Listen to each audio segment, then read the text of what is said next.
Yeah.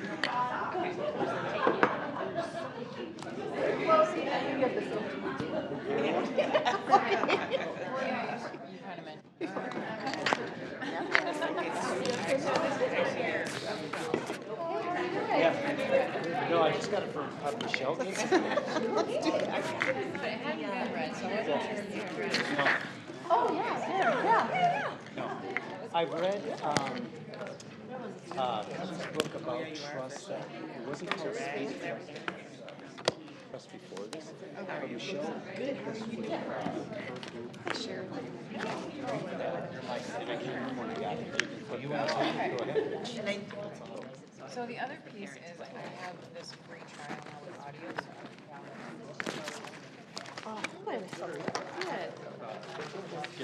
Oh, okay. A couple of those songs. Yeah. I think I might have fallen asleep as I was standing. I'm on it. On and off, right? Push to talk and keep it held down like a white guy. So I understand you and I had the short meeting. I heard the one before the 2 hours. And I'm like, what? When I'm done, when you find out when I'm done, goodbye. I understand. No, I'm out. I'm okay. Tell you how much I like that about you. Especially when I heard one before in 2 hours. It's like, well, I want Sharon all the time. She's doing it. okay. Which one? No, I don't think we need to wear them now. Yeah. I wore my name tag when we visited the schools. Yeah. We were sworn in on the 9th. Are you getting audited? I'm scared. This is like a para. I don't know if you have to do it because you. Oh, yeah, I did a pair of things. Is that what this is? Yeah, but this is like. So Kelly's ready to go. Oh, thank you very much. And my thing is charging. It's only 5%, so I'm gonna leave it over there for a little while. I'll get up and go get it later. Yeah, I had mine in my bag. Yeah. And I Oh, left from it Julie on. Blaha. I didn't know I left it on. Did you not close it? Because it shuts off when you close it. Oh, it will drain though. I mean, it's not like the battery will just last. But you gotta plug it in every once in a while. Oh. Oh yeah. Oh, I know. Mine's dead. Oh, too, if there's a because I Coke don't in there, ever could go you get on one? it. Thank you. I know. I don't use my iPad barely at all. Today's my iPad, my lapsticks. Yeah, no. Oh, the sodas aren't in there? Oh, really? Oh, I don't know if I know him. I know a couple of them. It was 4th of July. We'll kayaking with us and such, yeah. Yeah. Yeah, he's mopping at the last meeting. Picking it up. I don't know why we can't. Oh, I like these colored pictures. Yes.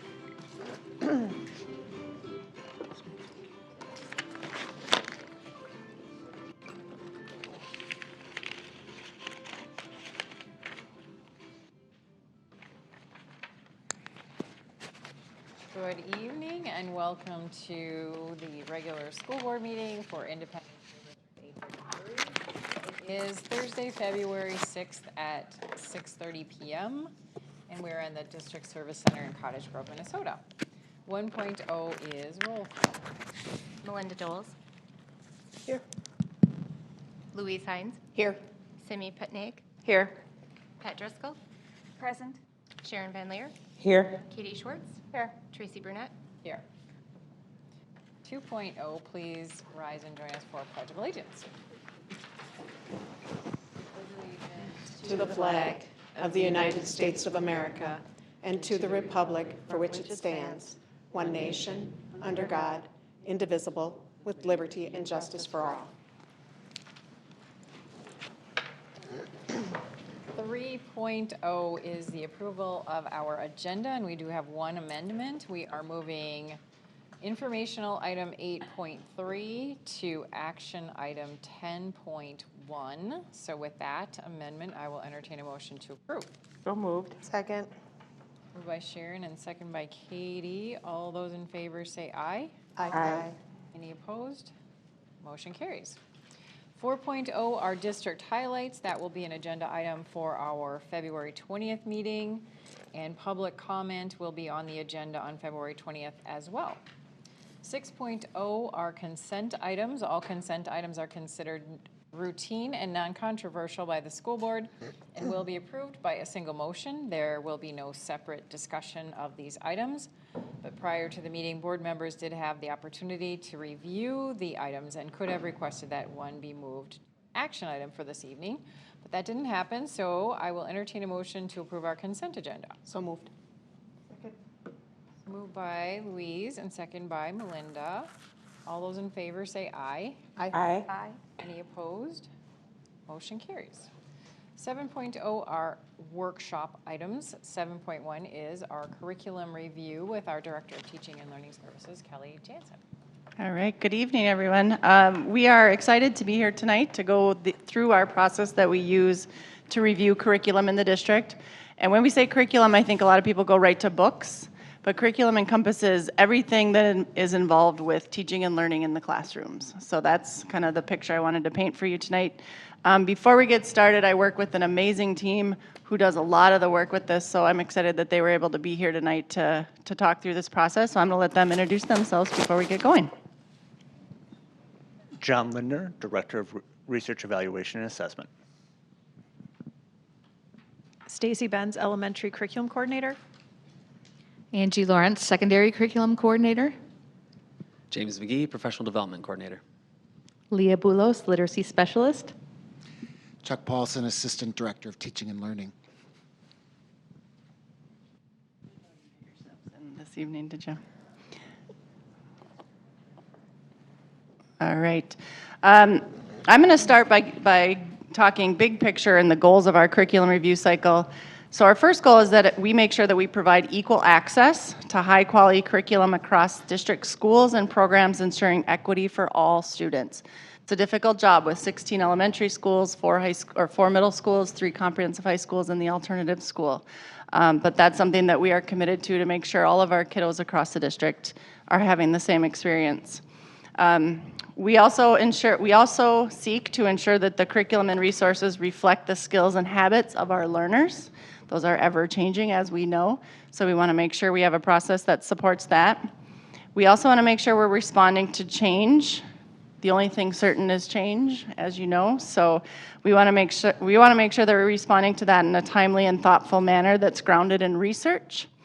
We want to make sure we recognize and honor diversity. It's important that our materials and what we're using in the classroom, it recognizes and honor the diversity of our students and our families. And then the last 2 are straight from our strategic plan, that we are certainly supporting that we are personalizing our learning and ensuring inclusive learning environments through this process as well. So those are the overarching goals of the curriculum review cycle. Some of you have seen this graphic before, and I apologize, it's really small on the slide, but if you have the PDF as well, it's on page 4 of the whole document. And last year when we were having conversations about implementing this, we knew that it needed to be grounded in when the Department of Education, or MDE, reviews standards. So that became the cornerstone. So that's the gray circle at the top, and that's where the process begins. From that point, we bring in teams of teachers. We know we're process and systemic thinkers, and we know our teachers are our experts and our professionals in the classroom. So their voice is extremely important throughout this whole process. And at that point, we bring them in for the various phases of the cycle. I'm going to read them off, and it's a lot of information, but know that tonight we'll go through each phase kind of in depth and talk about what happens at each phase. After those standards are released from the Department of Ed, that gray circle, we bring in those teams. They enter into the focus year, which is followed by then program develop and systemic implementation. And so this is a process, and we'll talk about it in years, but know that those years may blend into each other. It's not a set from September through May, and then those conversations are done no matter what. We certainly let the teams guide where we're going with this process as we have these conversations. Also, because MDE releases standards generally on a 10-year cycle, we wanted to make sure that there was a midpoint check. So we added another focus year 2, about halfway through the process, in between teams at the schools always continually improving through their conversations, but bringing those teams back to the district and having that conversation halfway through this so that it wasn't 10 years before we were looking at things again, but it was about every 4 to 5 years. Before we go into detail about the phases, I'm going to turn it over to James. He's going to talk a little bit about how this is grounded in human-centered design and design thinking, some of those terms that you've been hearing us use throughout the years. So I'm going to turn the mic over to James. Hey everyone, mind switching the slide? We switch to the slide. Human-centered design is a creative problem-solving framework. It's been used by industries ranging from healthcare to computer programming, video games, and fast food.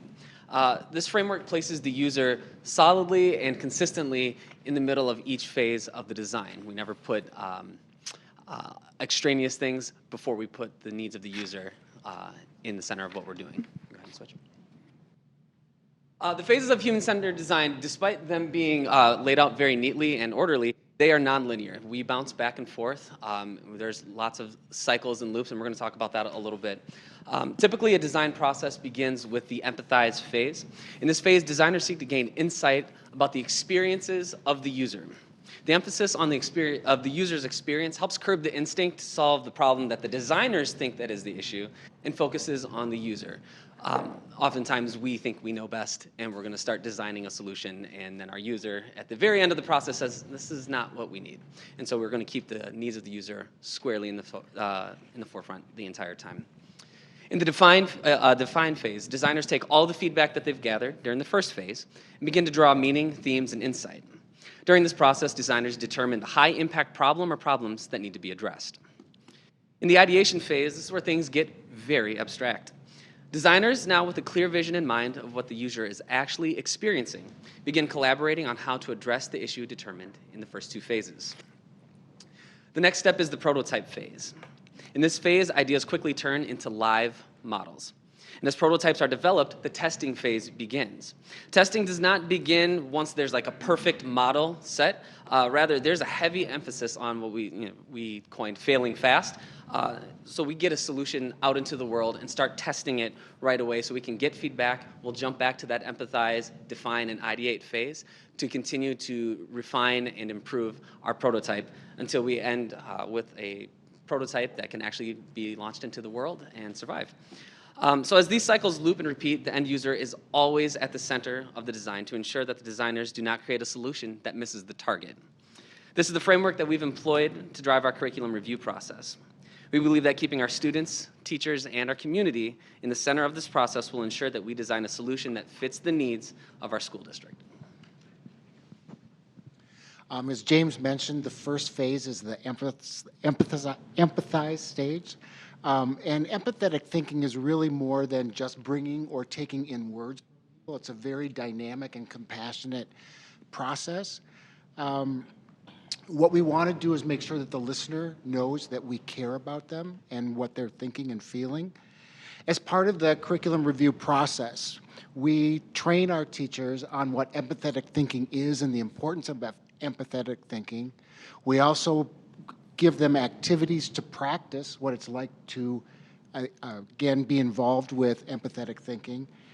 And then we come up with focus questions or statements that we send them out to the users, and our users being students, teachers, parents, other community members, to listen to their stories. And at that point then listening for pain points and joy points. An example of that is in our STEM curriculum review team, we came up with the statement, all they had to do was say, tell me about your experience with science in our district, starting with the first experiences you remember. And let the speaker talk and just listen to what they have to say. We also just had them say and encourage, so why do you think you feel that way? Or tell me more about. Really taking into not getting involved in a conversation, but just listening to what the user has to say. Again, then if pain points or joy points don't become evident, then we actually just ask, so what are the successes that you've had? Or what are some challenges that you faced? And with that information, then we can bring that back and start really designing something that our users need and not what we think the users need.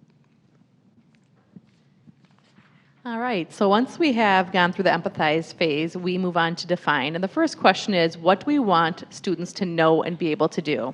And this question is actually the first of DeFore's questions that focus PLC work, and it's the first question we ask and answer as part of this process. Typically, this is based on state and or national standards, depending on the content area. The next question is, how do we support our profile of a graduate goals? And this question guides our ideals for what a student will know for the content area by the time they graduate from our district. We also complete field research with the stakeholders, as Chuck mentioned, to determine a profile of a learner in each area and combine this with our standards work. Then we move on to prioritizing our standards. So we use the REAL process, which is drawn from Ainsworth's work, and we have 4 criteria using the REAL process, R-E-A-L, for determining which of our state benchmarks are considered the most impactful and the most important for our students to master. So the R in REAL stands for readiness, and looking at this one, we look at if the standards provide students with the essential knowledge and the skills necessary for success in the next class, the next course, or the next grade level, so the readiness standard. The E stands for enduring, and this standard provides students with knowledge and skills that are useful beyond a single test or a unit of study. So it's an enduring knowledge for their life. A stands for assessed. This is a standard that will be assessed on upcoming state or national exams. And the L stands for leverage. This standard will provide students with the knowledge and skills that will be of value in multiple disciplines. So it's something that will cross into other content areas beyond the content area that we're just talking about. So for example, we'll be taking a look at a 2nd grade ELA English Language Arts standard today, and there are 42 language arts standards just in 2nd grade English Language Arts, and using the REAL process, we prioritize it down to the 12 priority standards. So Leah explained that we're going to take a look at an ELA language arts standard, which is on the sheet in front of you. So for those of you who are visual learners, you can follow along as needed. Next comes the ideate phase. So much like an inventor creating an invention off of an idea, we are now creating something that the users could use. We ask the question, what does it look like, sound like, and or feel like when our students have learned it? During the ideate process, the curriculum review team examines the research that they've gone out and gathered in order to determine what the student user is experiencing. Then, the teacher design group begins to collaborate to address the needs of the users during the define phase. This ideate phase starts with developing the success criteria, which involves benchmark standards and ICANN statements. Once we've determined the prioritized standards, and as Leah has described, we work to create learning targets or ICANN statements that are based on this. As you can see on the sheet in front of you, standard 2.1.1 is an example of a Minnesota language arts standard for 2nd grade. Standards at the state level are coded with this numbering system. The 2 explains the grade level, the 1, the strand, the next number 1, the standard, and after that, the benchmark, in that order. In this case, it's read closely to determine what the text says explicitly and to make logical inferences from it. Cite specific textual evidence when writing or speaking to support conclusions drawn from the text. As you can imagine, that's quite a hefty standard, especially for 2nd graders. So, benchmark 2.1.1.1, the benchmark is a subpart of the standard. With this part of the standard now prioritized, teachers read this language and break it down into sub-skills and then write them in student-friendly language. Ask and answer such questions as who, what, where, when, why, and how to demonstrate understanding of key details in a text. Much more manageable. They took this and they determined what was the verb, what were the actions in this particular statement, and then what were the skills needed, and broke them down into ICANN statements. They post them in their classrooms, they use them in their assignments. You may find them on Schoology or in Seesaw to help understand and connect students' learning.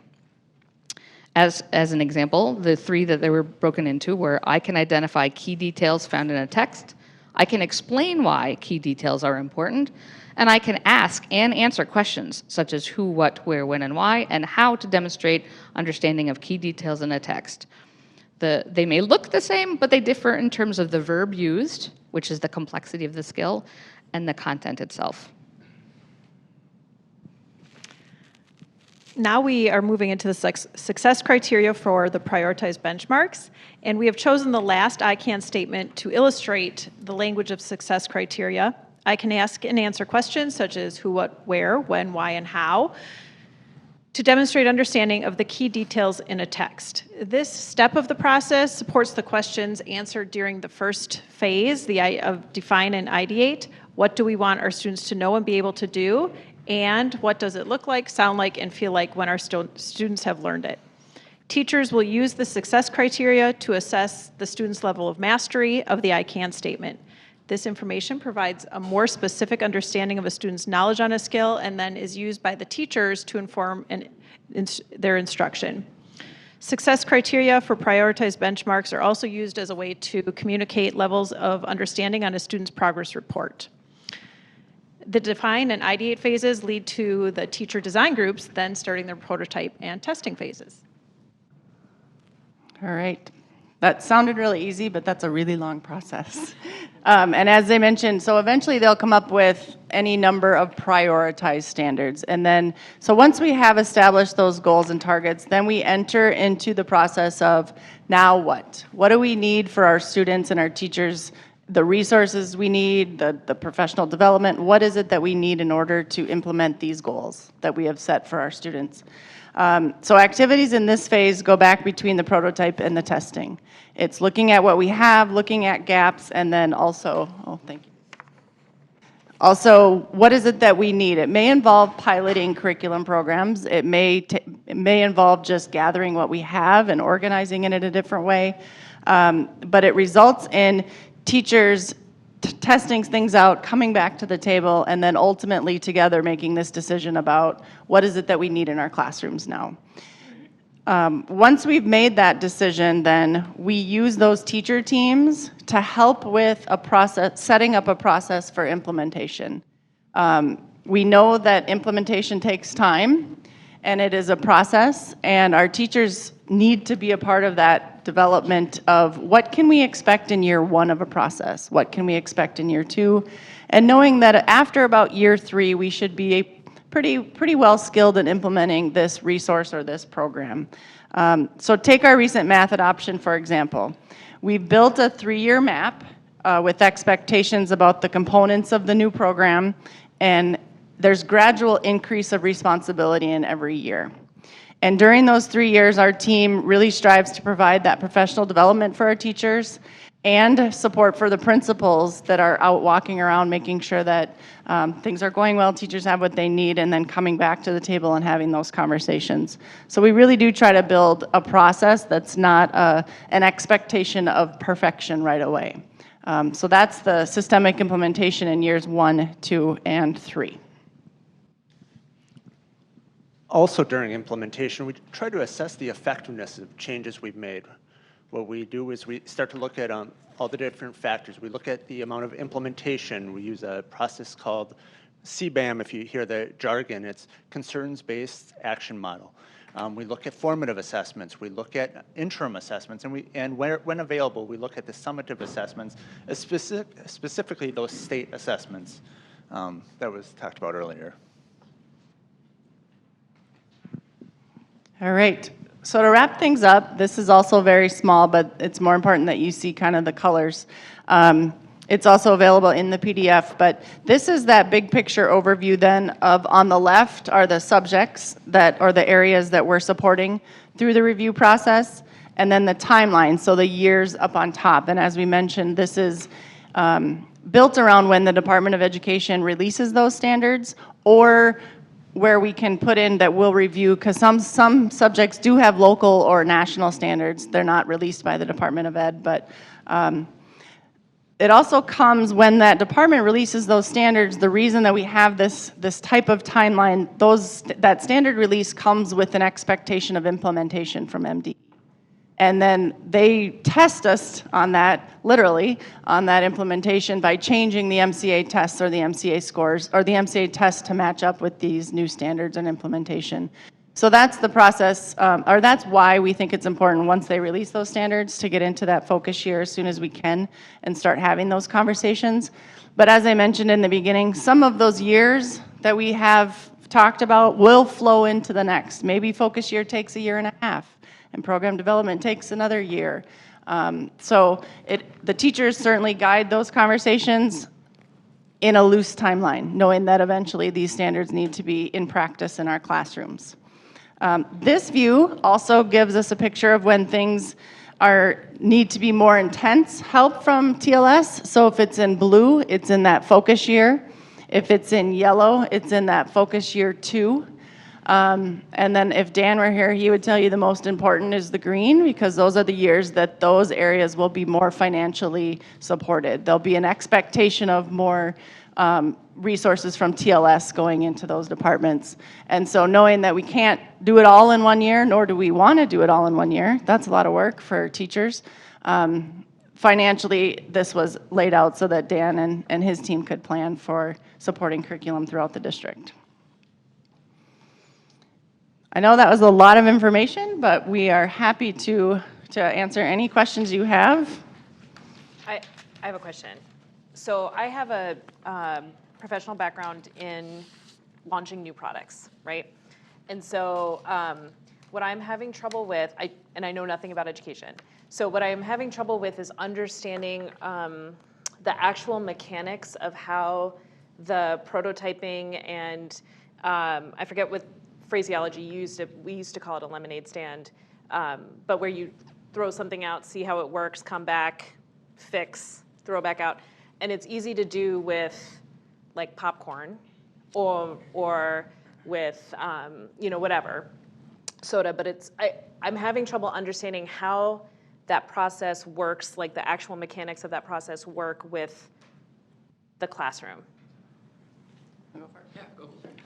So when we're prototyping, we're not talking about prototyping actual curriculum resources that are going to be going into classrooms.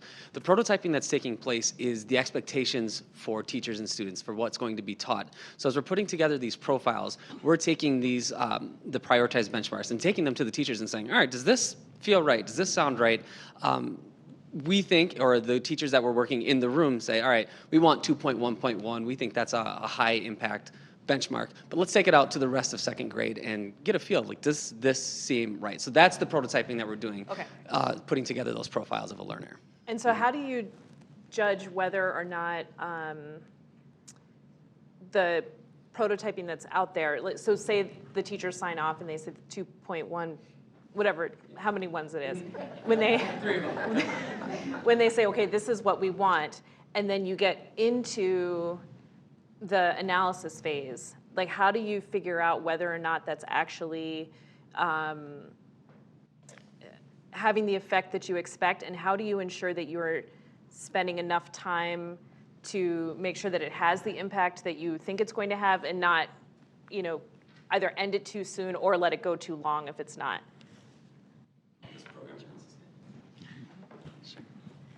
So there's kind of like 3 different steps to that.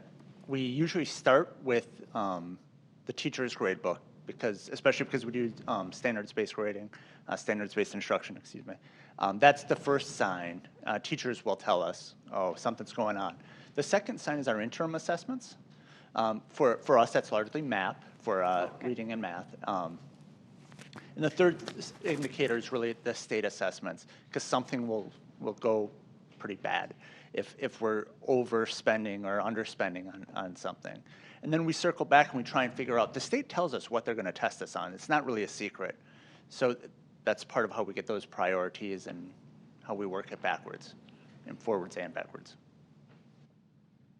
And I would just add to that too, that's also why we talk about the implementation dip as well. So knowing that our teachers need time to become experts at this, and they also need time to have those, like, is this really a real standard? Like, does this matter? And so that's going to take time also, and it's going to take time to show up on the MCA scores. And, hopefully our scores don't go anywhere but up.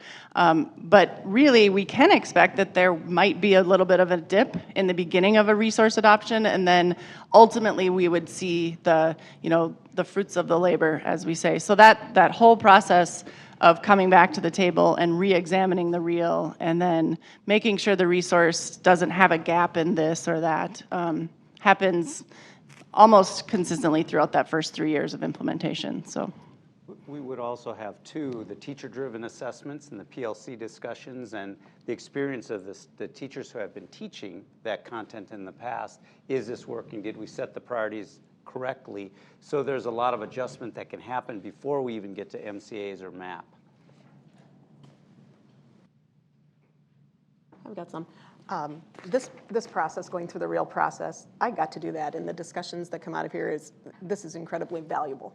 Taking a look with a group of colleagues who are under the same standards and saying, here's where we see this go, here's where we see this go, here's how it connects to the next grade, here's where it came from, here are the predictors of success. That process is incredibly valuable.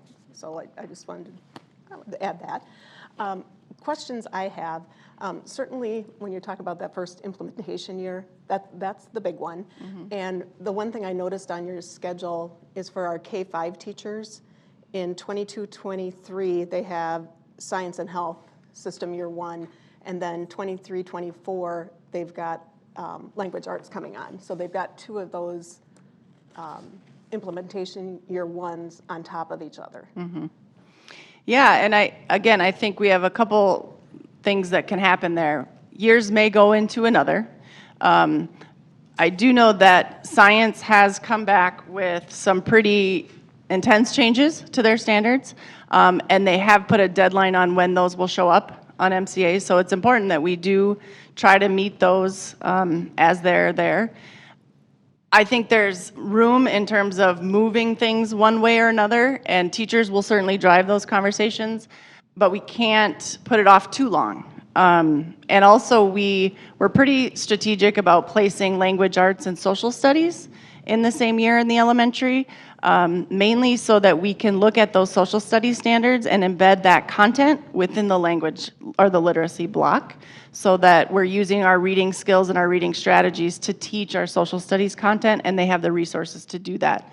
So that was also a reason that we wanted to keep those. That's not to say it after we start having these conversations, it may move a year later or here, but we do need to keep on somewhat of a timeline, but there's a little bit of leeway in there.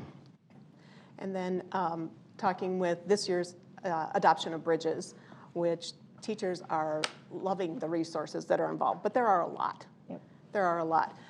Everyone I talk to is very focused on making sure that that's practice to fidelity. Where there are some struggles is the time factor in prepping for that. And so there is basically the 2 major components, that number corner and then the lesson itself. Is there any flexibility in saying maybe our previous number talks could hold the place of number corner while this is being implemented, or does that cause problems somewhere else? My question makes sense? I would say yes. Couple things about 3 through 5 math. This, for some, was a big pedagogical shift too, the way that they're teaching math, versus the K2, we're very much into the way that Bridges is set up in terms of teaching math. So I think that's one thing. We also, in that implementation map, did give some, I hate the word permission, but there is, what I've run into in this district, our teachers want to be excellent right away. And so we've really tried to say to them, you don't have to be at this point or that point.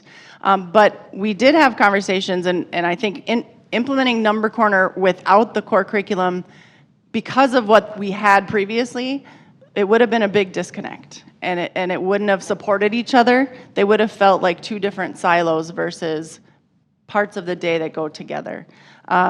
I think the training or the conversations they've had in Number Talk, I think the Rational Number Project, all of those things have prepared our teachers to do this curriculum because of the concepts that are within it, and they're all very much embedded with the way that it's set up, but it's not specifically, you don't take out your Rational Number Project binder anymore, but you do have that background and skill and knowledge to teach Bridges in the way that it's been intended.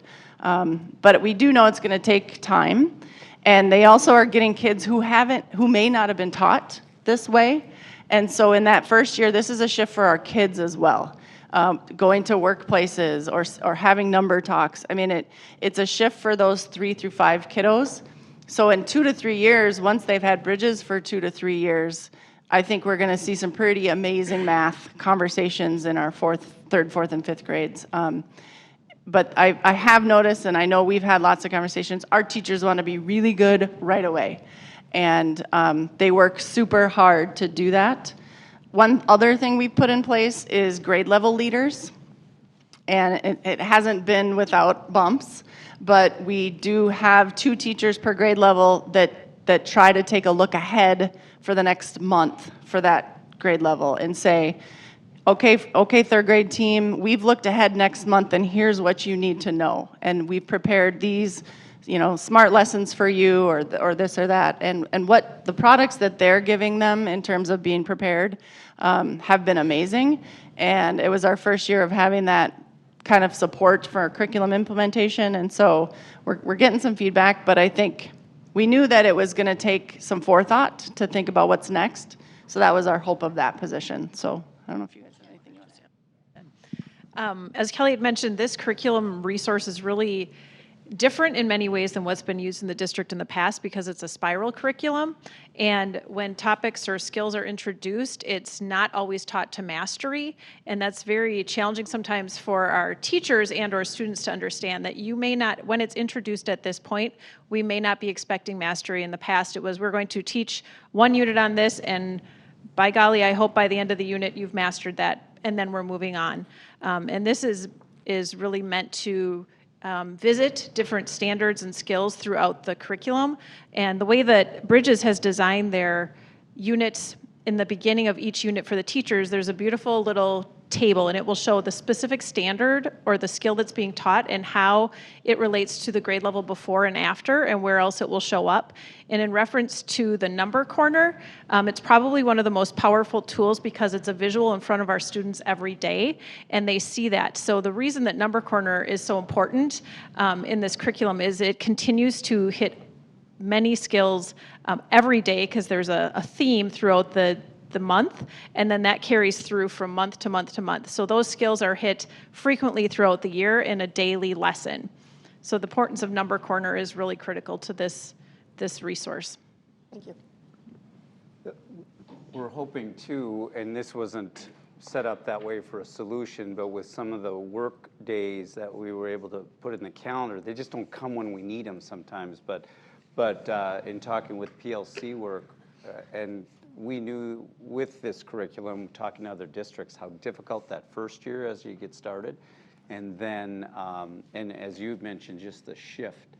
So I think our teachers need to hear that the whole TLS department and principals understand how difficult, it's a big lift, but I have been so impressed with being in classrooms and listening to the kids talk about math.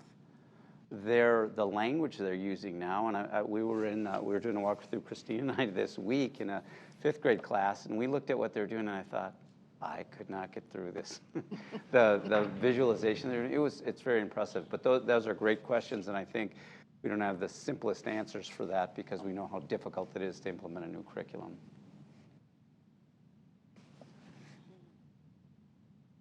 Any other questions?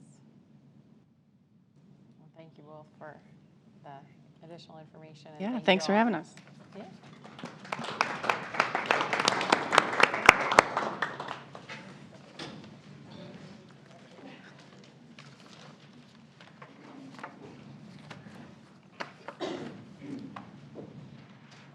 8.0, information items. 8.1, first reading of policies 201, 201.2, 510.1, 510.3, 606, 705, and 904.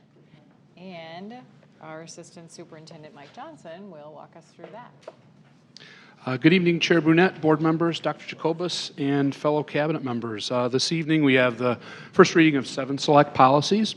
While 4 policies have edits or revisions that are proposed, we're bringing 3 forward to just simply review amongst the entire board. These have been reviewed and revised to reflect updates in Minnesota statute and other legal references.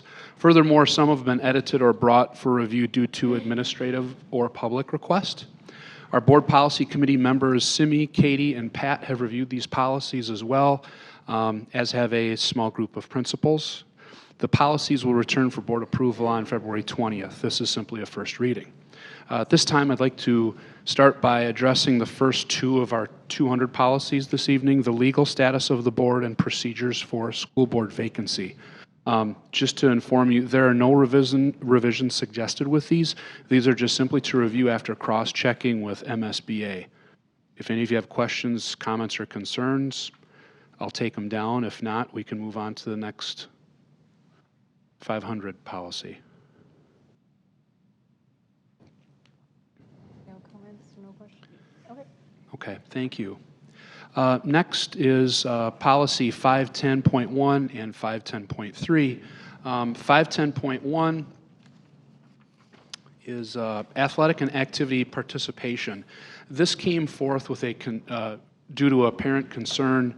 Let's see, probably December. I know the board members at that time were well aware of the communication they had received. Dr. Jacobus had, I had as well. I think in speaking with this person and in speaking with the coach and the activities director, I thought it was appropriate, as did the activities director, as well as the others, that this addition, the exception to the policy, where if we don't have a 9th grade team at the high school level, we really want to make sure those kids are able to participate. So therefore, in this policy in the past, we have brought 8th grade students up to be able to play if they're in that same attendance boundary. We did have a bit of a snag procedurally this year where it didn't go as well as we would have hoped. I think we're going to be changing that procedure, but we think the policy will help if we just added after registration is completed. This year, there were 5 students who, after the teams were picked so forth, or they asked these 8th graders to come in, well, there were more students who had registered. So we think if we put down after registration is completed, and then we determine these students could come, that would be far easier, far better for all involved. The team is doing well. I've spoken with the coaches. They're doing the best job they can with those students, with those student athletes, but we think it'll help in future situations. We wanted to do this right now to get in, because this does happen occasionally in the spring season as well. So any questions with that one? Okay. The next one would be athletic and activity fee schedule.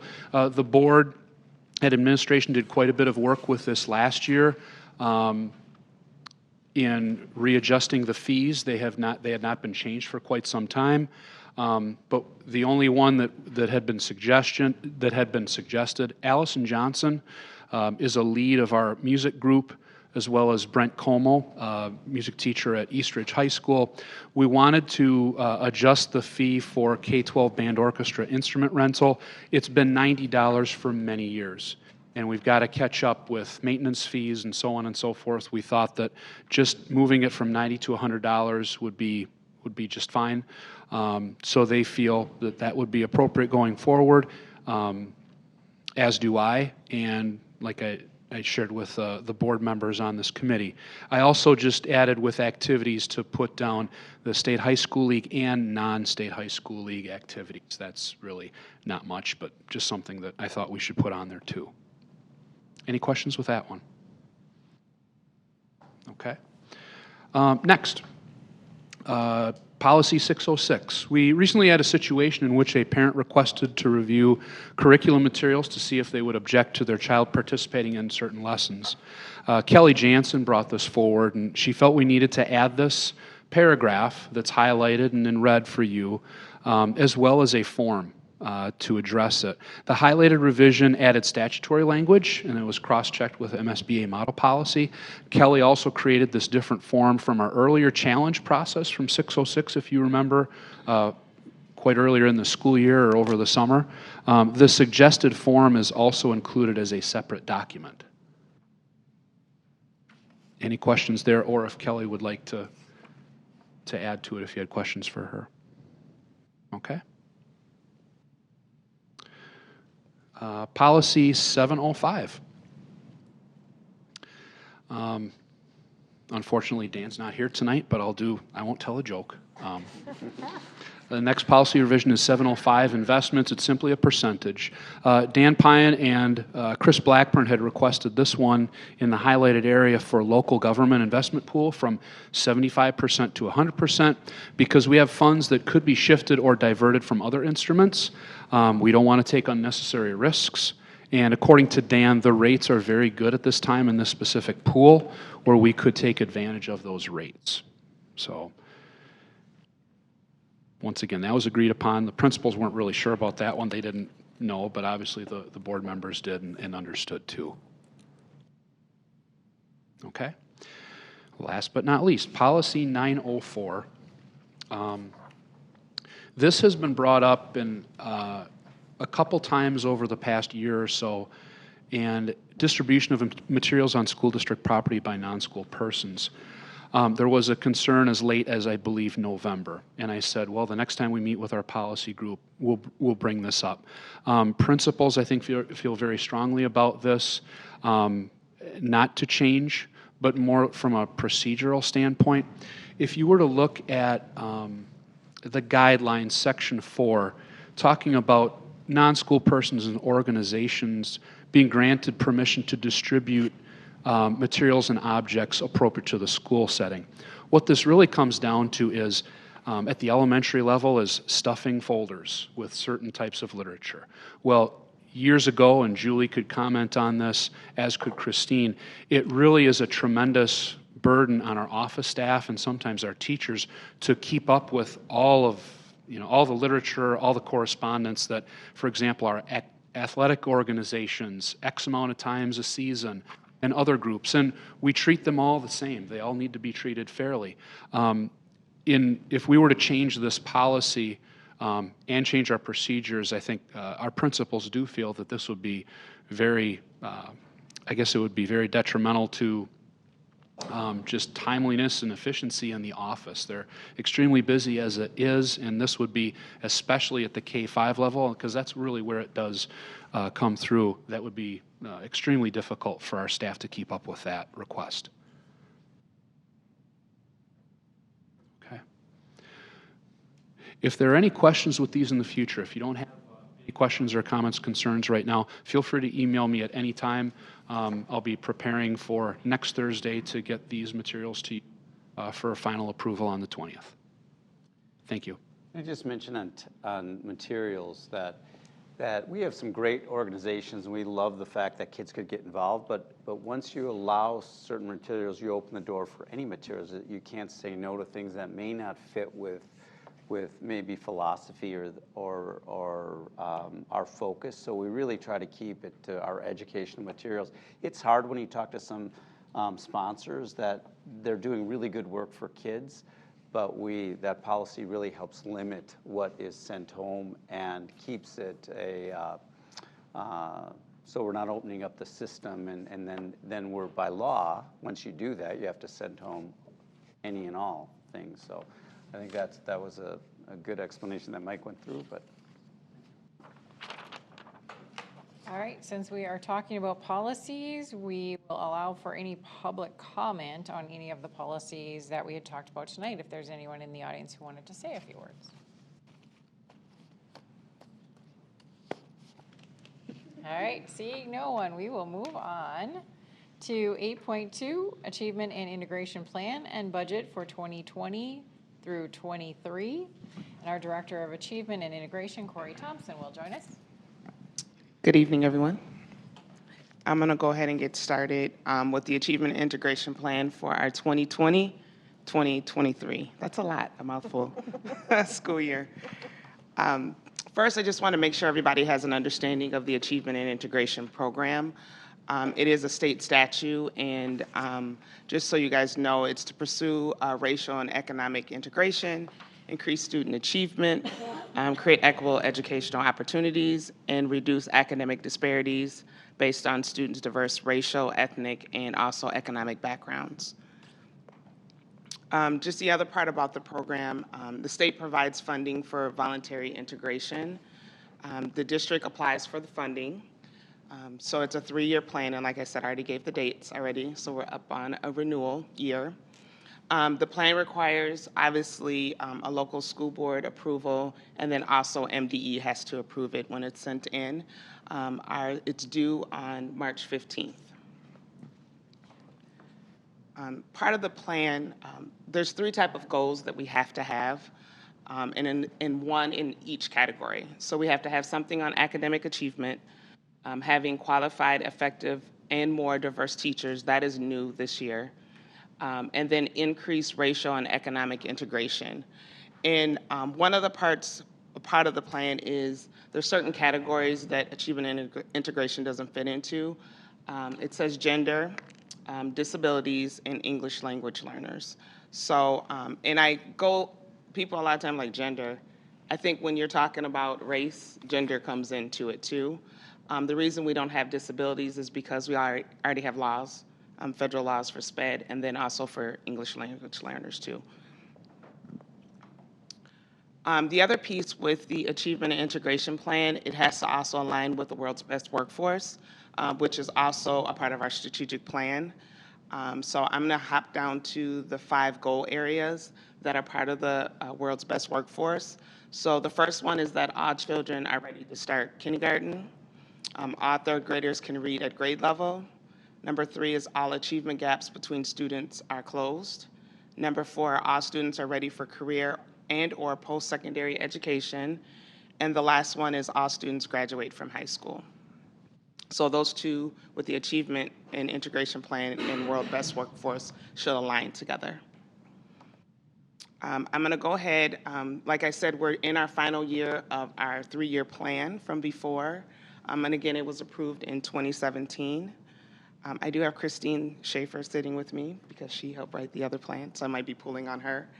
Our goal that we had from 2017 to 2020 was to increase the percentage of students meeting spring state proficiency targets in reading in 3rd grade from 71.2% in the spring of 2015 to 79% in the spring of 2020.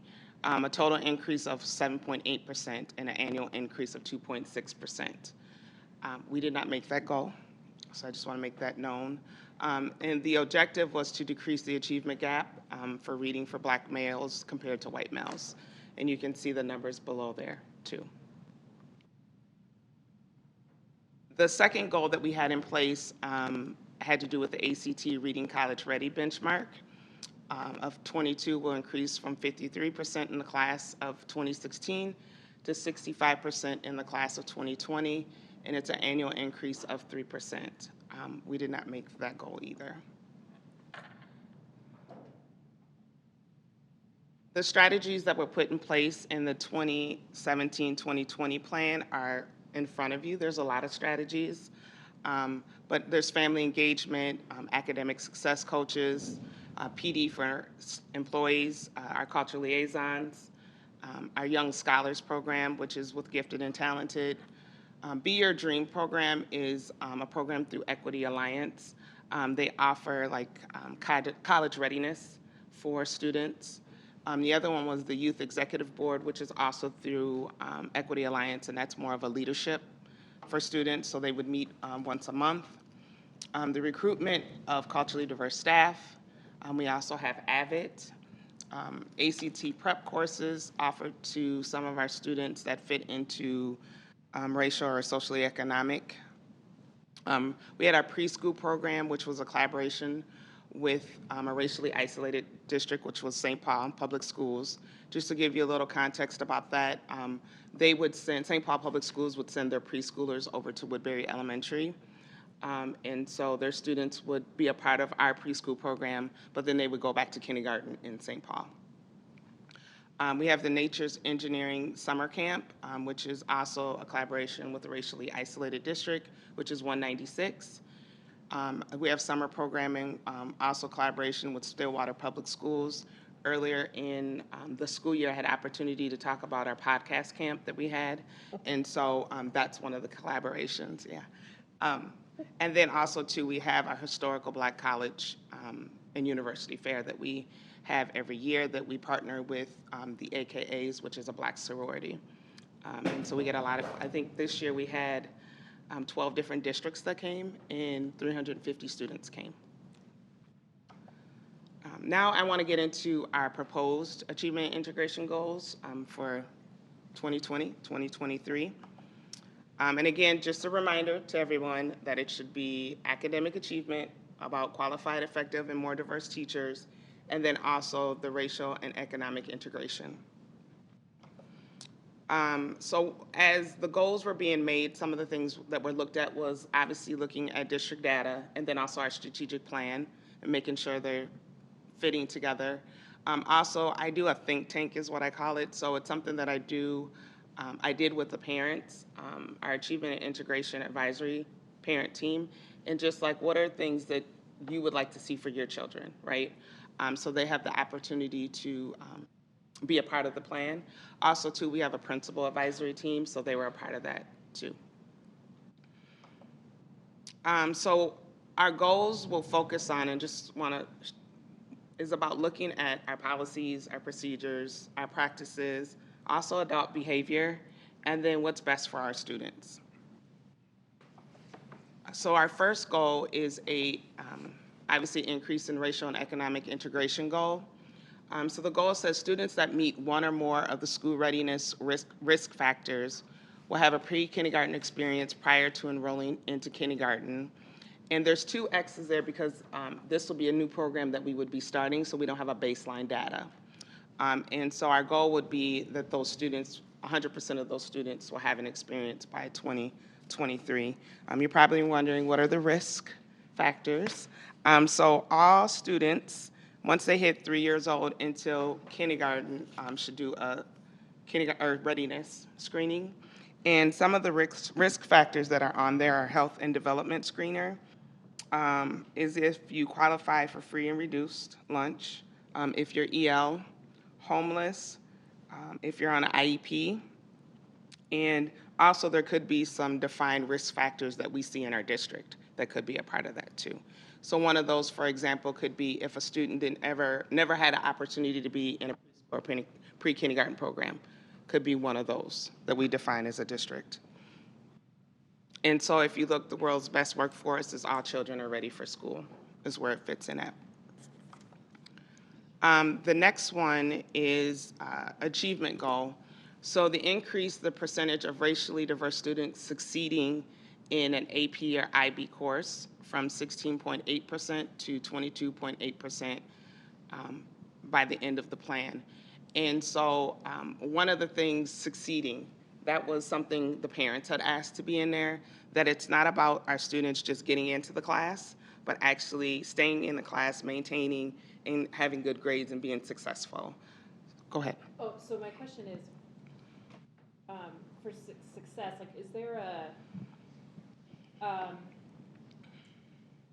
what is the metric that success means, right? So when I saw this earlier, and yep. And I think succeeding is, it can be a little bit nebulous because a lot of it is under the control of us, as opposed to the external AP test giver. And so how do we know that the succeeding within the class is actual success? Or do we just wait and say, we hope the kids get, I don't even know what the AP 4, is that what you're supposed to get on it? Yeah, I think so. Yeah. 3, 4, or 5. 3, 4, or 5, We'll give yes. credit depending on the college. Yeah. Yep. And so those are one of the things that I told the parents, and I've talked to others like our cabinet, we got to come back and talk about that. Like, what does that look like? And define it. Because I hear there's like a lot of outside factors, but then there's also some factors that we can control about our students. So I agree. More strategies to come, some more information to come about that. Because that was the same thing, like I said, a lot of people were asking. And so does that include then, like, so I don't know if all of the students we have in our district have equal opportunity to the underlying, like, prerequisites that they would need to be in these classes, right? So if you are, like, if you're a kindergartner and you are from one of these risk factor, 10 years from now, are you going to really be in AP calculus?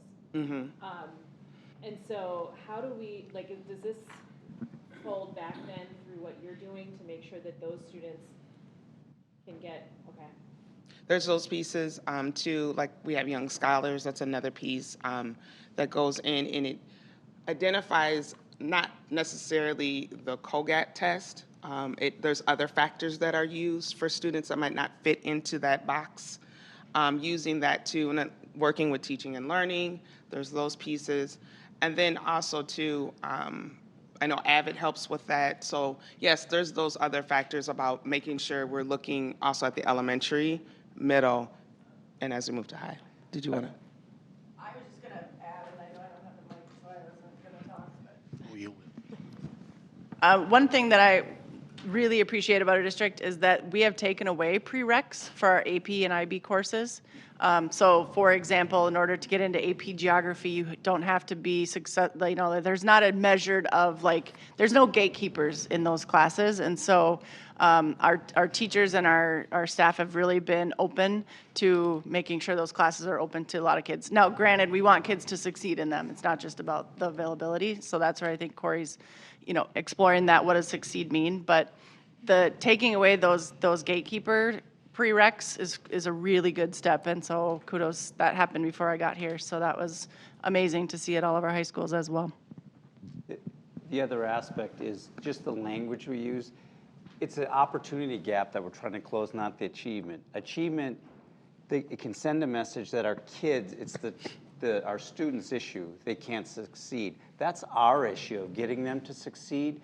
And then we need to give them the opportunities because many of the kids haven't been exposed to certain things. It's a bit like folks listening to us talk about the educational jargon. If we are testing them, they haven't had the opportunity to sit on a board and start to understand that. And that's the piece that we've been working on with our culturally responsive teaching. It's why we have been implementing, looking at our policies. Are they moving our equity and our opportunities forward for kids or holding kids back? So I always get concerned in public as we talk about this, we didn't meet our goals, that it sends a message that our kids in different demographics can't do that. That's not the issue. They haven't had the opportunities, which we want to enrich to do that. But then all of our work in the classroom is how do we scaffold kids to get there if they haven't? How do we teach people about the acronyms in education so when they watch our meetings that they understand it? It's not as simple, but it's really disheartening with all the good things that teachers have been doing and the work we've been doing that we haven't made these goals. But I want to make sure that it's clear if people are listening that we own the issue and the opportunities are what we're trying to open up for kids so we can unleash their potential that sometimes they don't get a chance to show on tests and things like that. So, go ahead. Go ahead, hon. No, this is kind of maybe a little bit pedantic, but for the students enrolled by race, how does that relate to the overall district enrollment by race? I have that, so I can give that to you. So just so people know, you always want it to merit, right? You either want it to merit or be better. And so currently, for white students, we have 66% of our students are white. As far as Native American Alaskan, it's a 0.3, which is 55 kids.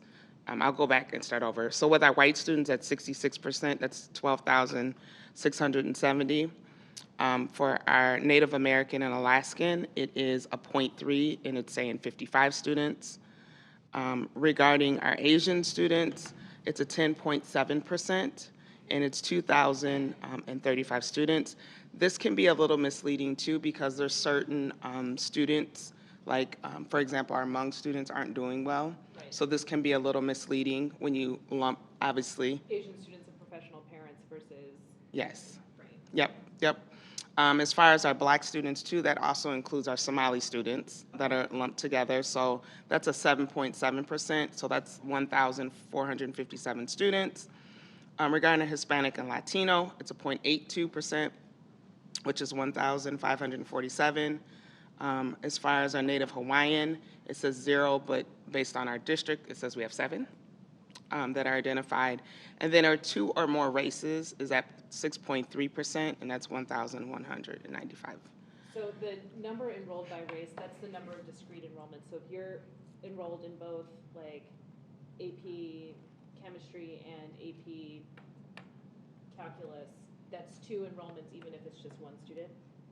Because you have 2035, I mean, you said 2035 Asian students in 2015 are enrolled in an AP class, so that must be. I think there's students that are more, you know, that are There's in some there. kids who are enrolled in 3 or 4, Yes. and then many who are enrolled in 0. Yes, yep. And so our goal would be to increase those numbers, especially for our Hispanic and Latino, our Native American, I would even say within the Asian, some other students within there, and with our Black and Somali and Maasai together, and also our 2 or more races. So that would be our goal, would be to increase, to mirror, at least mirror. I always strive for more, but, you know, we should be at least seeing our students in there. So the AP and IB, what I have found in the past, and I don't know, you said now that we've taken some of the barriers that we had that people of color could not access the AP and IB courses. So is AVID something that we promote and not these, or what? We promote both. We should be promoting both. Yes. Okay, so when EMED, when we were in EMED, there was a criteria to get into AVID. Mm-hmm. And we've taken those away, am I correct? There's still an application process to get into AVID for students. Is that what you're asking me? Yeah, because I'm curious, because I want to know what the percentage maybe of children of color versus the majority children are in AVID. Okay. That's what I want to know. And I can find that information out and get it back to you. Okay. There's some criteria around the AVID, but with the advanced courses, we wanted, if a student wanted to try, put their best foot forward, had an interest but hadn't had, we used to have, you know, if they didn't get through or they didn't take the 2 pre-courses, and you can't go back as a senior and do that. We wanted to give them a chance because kids mature academically and emotionally, so we wanted to try that. So, but there's still some criteria that we look at for AVID kids, so we can serve the kids that AVID is meant to elevate as they go through school. Is there a grade point associated with AP? No, not to get into the class. Okay. Yeah, yeah. But kids they're frightened of AP because the AP test is set by the College Board, and they don't have 28 hours in a day. And the amount of curriculum material that the College Board expects teachers to teach in a year is more than a typical college course. We had a teacher that when I was a principal that taught at, he had his PhD from Dartmouth, taught at the college level. When he taught AP biology, he said, Keith, I never taught half this much curriculum in one semester of biology. So kids may shy away from those courses thinking, if I'm in an activity, if I work, I may not be able to keep up. And then our kids, if they're taking 2 or 3, it's pretty difficult. So we want to also give them that support as well. I can't answer the AVID question. Thank goodness for technology, right? Molly's watching us right now. Oh, Molly's watching us and sent us. Look at this. Thank you, Molly. We appreciate it. Actually, she said it's the demographics for all of our students of color is over. It over mirrors, she said. Mirrors every school. It mirrors at every school, yeah. Okay, great. The percentages, so. Yes, again, thank you, Molly. We should invite her and have a chair. I know. All right, we'll move on to our next goal. This next one is also fits into the racial and economic integration goal. And so decrease the out-of-school suspension rates of Black and Hispanic and Latino students from 32% down to 16%. And so if you look at the chart that's here, it's the percentage of students with at least one suspension by student group. And if you notice with our white students, it's at 49%. When you look at my numbers here, Native American and Alaskan, it's at 1%. If you look at our Asian students, it's at 6%. If you look at our Black, which include our Somali students, at 19%. Hispanics at 13%. Regarding our Native American students, it's at, Native Hawaiian or other specific islanders is 0%, and then 2 or more races at 12%. So again, that should be the right? It should be mirroring. And so obviously based on what we're seeing, that's not what it's doing.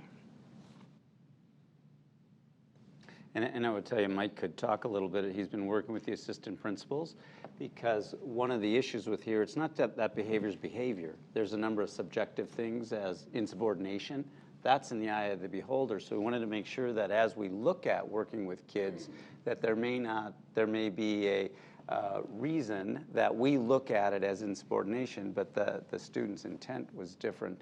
But they've been analyzing, we just had a meeting today, and they analyze this monthly and look for different ways to change behavior and different consequences. It's not that we're turning our back on behavior. We need to make sure that kids are meeting the expectations of behaving, and so the school's safe. Kids can feel comfortable when they come in.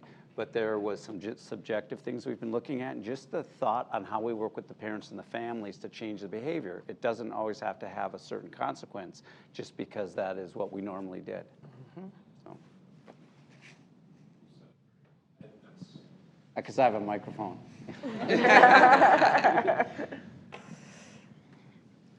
The next goal that we have is access to effective and more diverse teachers.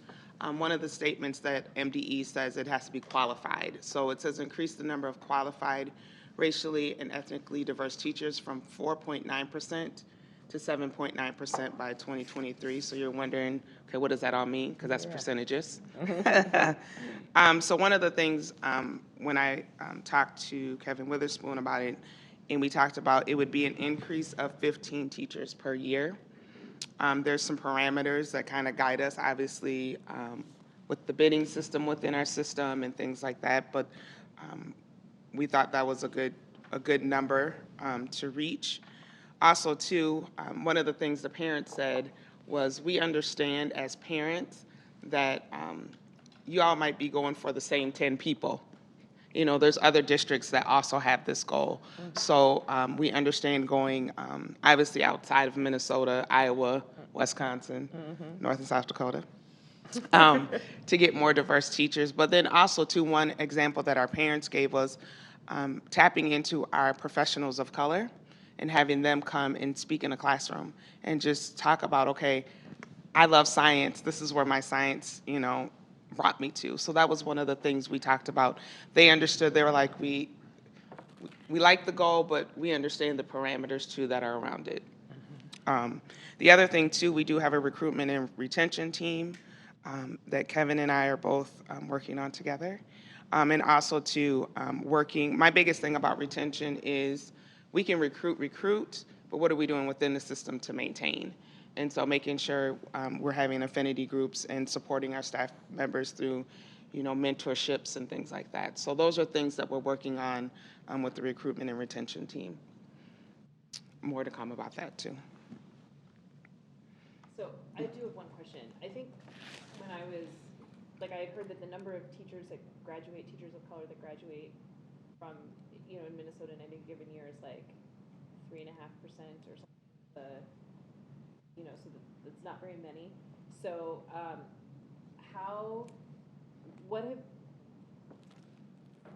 so you're asking for twice as many to come as actually graduate. And then what have been our historical barriers to recruitment and retention? And, so why haven't we been able to recruit more than we've been? I mean, presumably not a concerted effort, but I mean, even there should be some just through the laws of averages, right? So what have been the historical reasons why they've chosen to go to other districts or not come here? And that's when I call on Kevin.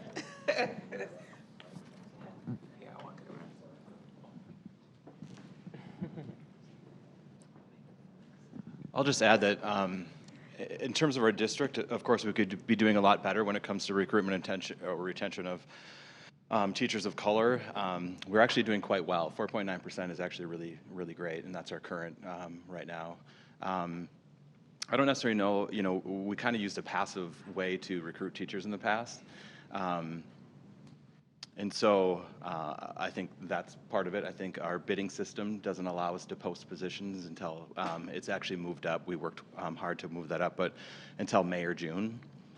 And so we all know that most teachers, around April, they start really uptick. So this year we're making a conscious effort to go outside of Minnesota, and so Corey and I will be going to some historically black colleges and universities to do some recruiting.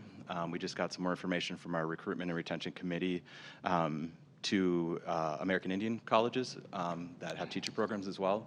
And so we will be visiting at least 3 different colleges. We're also applying for a grant, a teacher mentorship grant. And part of that will be to get money available so that we can hook up incoming teachers of color with teachers of color that are already in our district. So we're working on that. We have had conversations about signing bonuses for teachers of color, as well as maybe moving bonuses if we needed to. What about hiring pool candidates instead of for a school? Oh, thank you.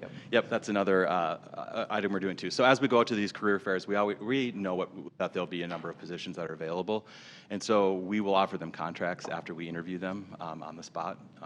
And so they might not know exactly where they're going to go, but they know that they'll have a job within the district. Yes, and one of the barriers, I'll address that, is that St. Paul and Minneapolis have many teachers of color, and they are hesitant to move because they have longevity, they have tenure, and so to move into a district where it's their status would be unsure, they're just not willing to do that.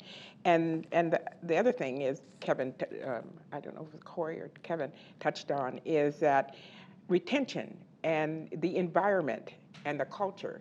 We have to create that in order for them to come and want to be here.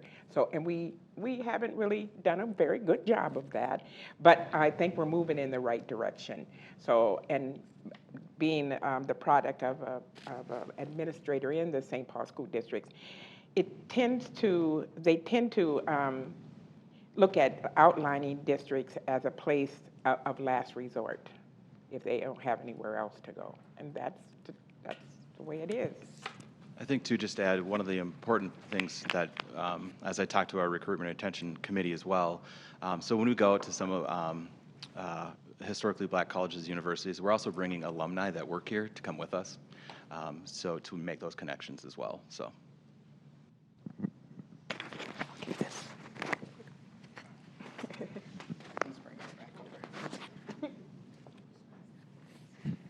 I would say too about our retention and recruitment team is also staff of color. There's administrators of color, teachers on there too, that are giving feedback with the team. Our last goal is an integration goal, and it's 100% of all employees will participate in at least 3 professional learning opportunities annually on culturally proficient school system by 2023. This is part of the equity work, and I'll get into what culturally proficient school system means in the next slide. I want to preference this is the clinical definition, so this is not like, right, we're going to be working on how does that look for 833. So culturally proficient is a model for shifting mindset, worldview, a way a person or an organization make assumptions, for effectively describing or responding to and planning for issues. And I don't think we should plan for issues. I think we should be proactive, not reactive, that arise in diverse environments. Also, too, culturally proficiency is a paradigm shift from viewing cultural differences as problematic to learning how to interact effectively with other cultures. So that's the overview of what a culturally proficient school system looks like. It's about being culturally responsive. It comes from the culturally proficient. It's called a manual for school leaders is where it comes from. So just some other pieces to add is we have an equity leadership team.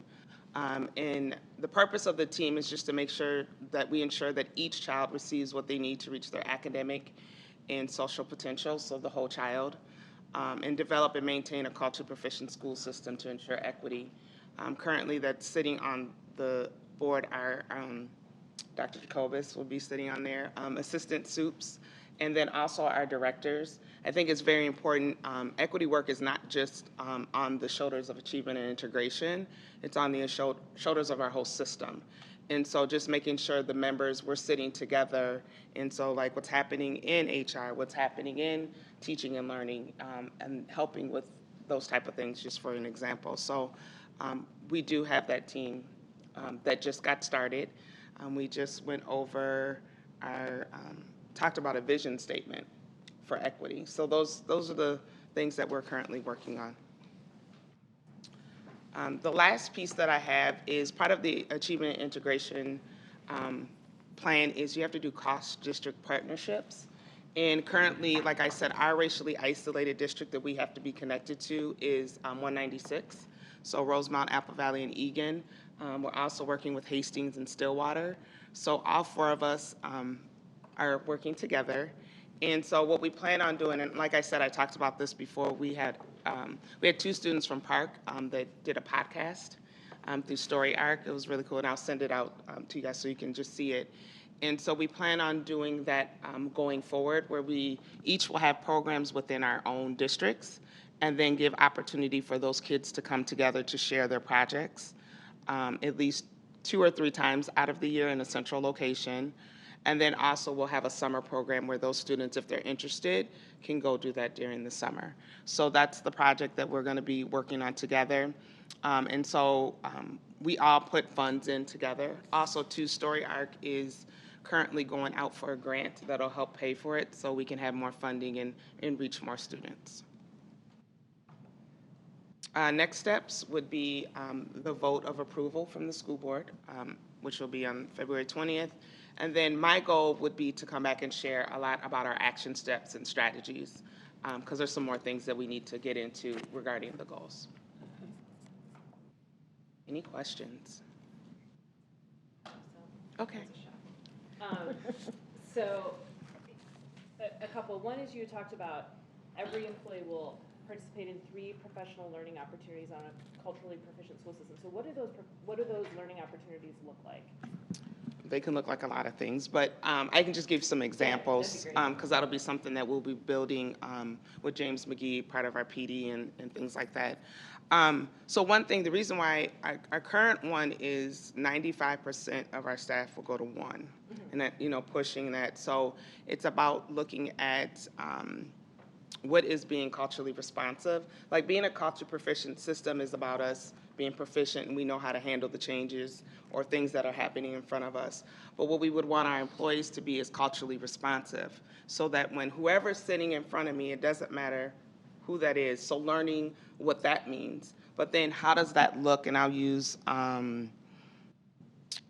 like Kids Club, for example. So they would have the arching understanding of what culturally responsive means, but then how does that look into what I'm doing as a Kids Clubs person? Or if I'm a bus driver, how does that look? So that's an example. So obviously there would have to be some type of professional learning. I think also too, they need to be sitting at the table when the planning's happening. If they're, like I think of the bus drivers, we have trainers. So they should be sitting at the table helping to plan some of that. So train the trainer model would be that piece too. I think it's also, like this year, I'm doing culture responsive teaching in the brain with Zaretta Hammond, and so it's like I call it a book circle. And so we have nurses there, we have EL teachers, SPED, early childhood, so providing those opportunities. So I think there's also within the departments, but then also making sure we have opportunities available. I think about like the PBS, public, I was like, had to think about that. Like showing documentaries and things like that, like what is race? And people want to stretch themselves, but just making sure those opportunities are available too. I'm hoping I'm answering your questions. It was kind of. I think so. I mean, it's the idea I get is that there's just like 100,000 different ways to do it, and so it's just going to have to be very specific and tailored. Yes, okay. Yep. And there's a tool too that we used with the equity leadership team called LEAD tool, and it's a rubric that it guides us into, okay, if we want to be, it's either non-existing or exemplar, and so using that to help guide us too. I also talked with John Linder about, okay, how are we measuring this? So I think student perception and voice needs to be a part of that, and then also a teacher, perception and seeing that movement too. So I did have one question which may or may not be answerable, but so you gave a presentation about what the curriculum could look like, and when I was looking at your presentation and yours, and I happened to read them back to back, lucky you, I started thinking about a lot of the ways that my own childhood curriculum was suboptimal, right? And so, for example, I was thinking about something like how, like my childhood curriculum would, we would have photos of like enslaved people working in like these really bucolic settings, right? So it really underplayed how, like the horrors of our history, right? So how do we ensure if we're redoing the curriculum and we've got 3 years to get, to get our staff into a proficient place, and the curriculum is a 10-year curriculum, how do we ensure that the people looking at that curriculum are not the people, like are proficient enough to see that photo and know that it's problematic and why it's problematic? I know I'll let Kelly talk about that. And then, Oh, I got one. there we go. Uh-oh, just kidding. So we do focus on cultural proficiency a couple different ways throughout the curriculum review process. Our teachers that are on the teams in particular, our first thing we do with them is take a look at where they are in terms of understanding culture. So we look at the intercultural development inventory. We talk about implicit bias. We talk about your cycle of socialization. So at least they understand where they are. But then we also infuse some questions around what is the narrative that's not being told in this story. One good example I can give you is last year we brought our American history teachers to the table with Dr. Mason through the Achievement Integration Plan and looked at our American history courses and what narratives are missing and what is the African American narrative of this standard. And so we were very intentional about infusing that narrative throughout our middle school and our high school American history course. But we just received a really interesting tool on Monday that has some really great questions around equity and racial diversity and curriculum questions. So we're going to dive more into that. But we have certainly tried to keep race and making sure that all of our students are seeing and being represented. And we're telling that story from multiple lenses because, yeah, we've all seen the history books. And I don't know that that's what really happened. So we've been intentional about doing that in our groups.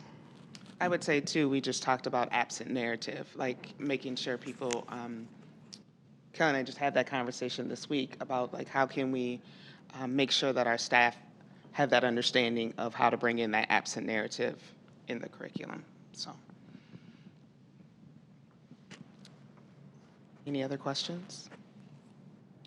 I think for people, if they haven't been thinking about culturally responsive teaching, I think it's important to remember everybody has a culture, and we bring it in the classroom. And it's not connected to race, but it will be, our culture is our lived experience, and it will be affected by that. We have those standards that are not cultural. We're going to reach those standards, but we have to understand how the kids see the world of learning and then build those bridges so they reach those standards. I've had questions to say, well, are you saying that we're going to have every student is going to be taught different because they grew up differently? That's not it, but we need to be responsive and understand that if they're seeing learning in the world differently, we have to be well-versed, skilled in that, and then help scaffold the student to reach the academic standards, and that's opportunities. And so this is the most important work I think we do, and I think Kelly and her team has done a great job of bringing in that lens of what does the curriculum we teach look like, and then the training for our staff. But it's a process because it is, because everyone does have a different lived experience, that there's a lot to, along with learn how to teach the Bridges curriculum, we have the other element that is a foundation of what we need to be improving on as well. So. All right, thank you. That was pretty short wait time there, Corey. Oh, sorry.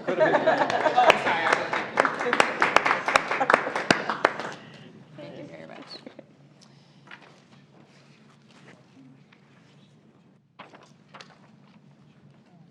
Okay. So 9.0 are discussion items. We don't have any this evening. 10.0 are action items. 10.1 is the approval of the resolution to support the Minnesota State High School League Foundation grant. And and Superintendent Mike Johnson will talk to us about this. Good evening again. Earlier this year, we had a round of State High School League Foundation grants, and thank you for the approval on that resolution. We just have another one that's due in the middle of this month that our 3 activities directors wish to seek. But first off, in 2007, this foundation was formed, and the goals were to promote the growth of high school students through participation in valuable extracurricular activities. And the primary goal of the foundation is to award grants that assist, recognize, promote, and fund extracurricular participation by high school students in athletic and fine arts programming. These grants are awarded based upon gender balance, school size, and geographic location to the extent possible. The focus for this round of grant requests from member schools and related conferences or regions is for 3 specific areas: leadership initiatives, safety, and transportation that prohibits barriers to participation. Our member schools have their choice of any one of the 3 areas while developing their grant proposals. Our 3 chose the leadership initiatives. The money raised from the grant will be used to help promote our 3 activities departments, climate and culture, which constitutes leadership initiatives. As part of the application, we do require a board resolution requesting funds from the foundation. So all 3 of our schools, anywhere from $1,900 to $2,200 that they had requested for online curricula, books, activities, guest speakers for their leadership teams for athletics and activities. All right, so this, I'm sorry, you just said it was all 3 schools? All 3 schools had submitted separately. Okay, so it's asking me for name of the school. So if I'm reading the resolution, do you want me to read all 3? Or does it matter, or? I would think if we just read all 3, then I think that would suffice. Okay. All right, so resolution of school board governing board supporting Form B application to Minnesota State High School League Foundation. Whereas the Minnesota State High School League Foundation was formed to provide support for Minnesota's high school youth to participate in athletics and fine arts. Whereas, this just sounds really bizarre. The Eastridge High School, Park High School, Woodbury High School School Board Governing Board recognizes the value of student participation in extracurricular activities. And whereas the MSHSL Foundation is offering grants and funding to assist school districts to provide seminars, training opportunities, or support for specific school functions for students, faculty members, officials, and others who are involved in athletic and fine arts programs.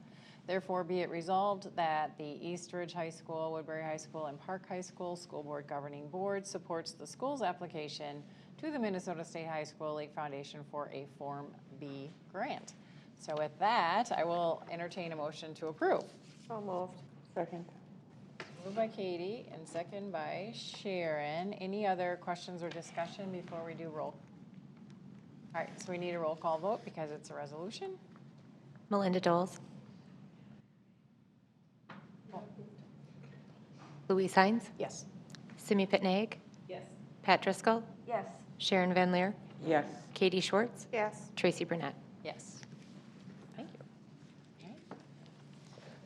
All right, 11.0, reports and comments. 11.1 is our superintendent's report. Okay, thanks. I have a couple exciting things to report, programs that we're implementing, and I wanted to start with our adult education program. Our community education department has a vibrant and ever-expanding adult, and I better do this because I have a birthday and I'm already starting to see different lines there. A vibrant and ever-expanding adult basic education program called the Great River Adult Education Consortium. Susie Evans, who you've seen here talking about some of our programs, is the program manager, and together with her staff, they have found creative ways to help the adults in our community thrive, both in their personal lives and in the workplace. The mission of the Adult Basic Education Program is to provide a comfortable, challenging learning and networking environment to enhance work, English language, and life skills. Our vision is to partner with learners to create opportunities where students attend regularly, set personal goals, use technology, and make progress while collaborating with community and educational organizations to create pathways for success. Last year, Great Rivers Adult Education Consortium partnered with Renewal by Anderson the window company here in Cottage Grove. This past summer, several of our teachers and staff in the adult education program attended an orientation and training for new employees.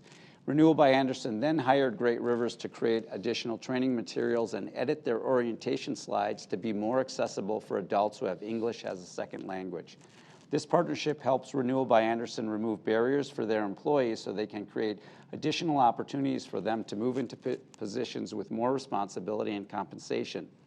Enhancing their English in the workplace skills allows for success. This spring, Great River staff will teach English in the workplace on site at the company's Cottage Grove facility. 20 employees will attend the first session, and an additional 20 employees will participate in the fall of 2020. The classes will be taught by our instructors Heather Ferguson and Jessica Blair.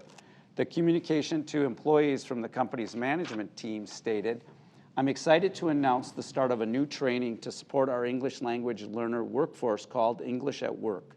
The effort is part of a partnership with our local South Washington County School District to provide on-site English classes to support the safety, engagement, and career development of our production employees. We are proud of this partnership with Renewal by Anderson, and we are grateful to work with a local company who invests in their employees and our community." Next, I want to talk to you about our substitute initiative plan. We continually face shortages of substitute teachers, and each day we have multiple vacancies we cannot fill. Fridays and Mondays are a particular tough day to find a full complement of subs that we need, and the shortage is common across the metro area. All districts are facing a sub shortage, and so we're no different, but it impacts us daily. Today I was at a school and talking to the principal, and every day, her first hour of the day is scrambling to find out how many subs are not available and how they'll cover classes. So in the past few years, we have done some things to entice substitutes in our district by increasing our daily compensation rate, and we are now one of the highest paying districts in the area, if not the highest. Things fluctuate, but the HR team under Kevin's guidance has done a nice job of improving our pay. Well, Kelly Jansen, in one of her quiet moments, and she was researching at home, our Director of Teaching and Learning, has proposed a program that uses incentives for substitute teachers to accept those hard-to-fill positions on any given day. The program has a monetary component and a non-monetary incentive. Kelly proposed the idea to Human Resources and worked with Kevin to look at implementing the plan. And what it looks like is above and beyond the substitute pay, if a substitute would work 5 Fridays in a month in our school district, they would receive an extra $100 stipend, and they would receive and I'm not sure if it'll be a physical badge, but we're proud of these folks, or a certificate as a weekend warrior to look at the Fridays. If they would, we're calling the Rise and Shine, that would be 5 Mondays that would fill a vacancy, those 2 days that are very hard for us. The Exceptional Educator badge or area would be 5 special education vacancies that they filled.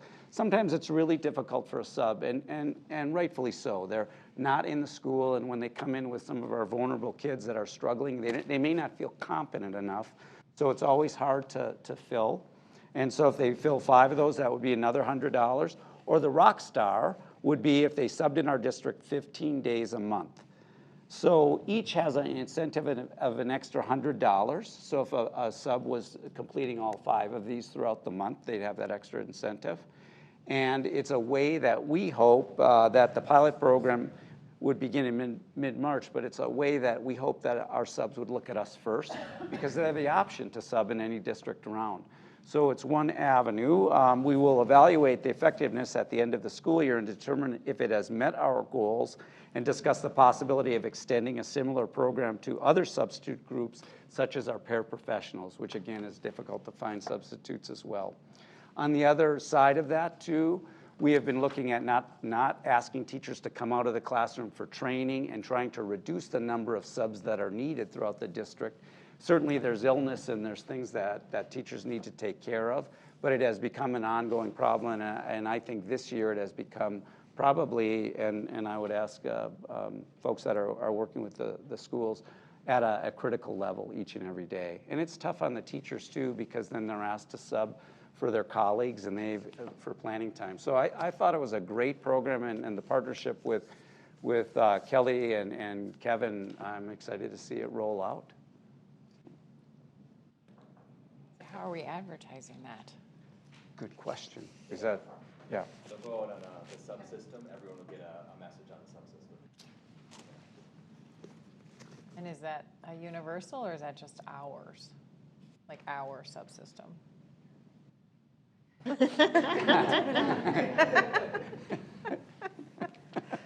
we go.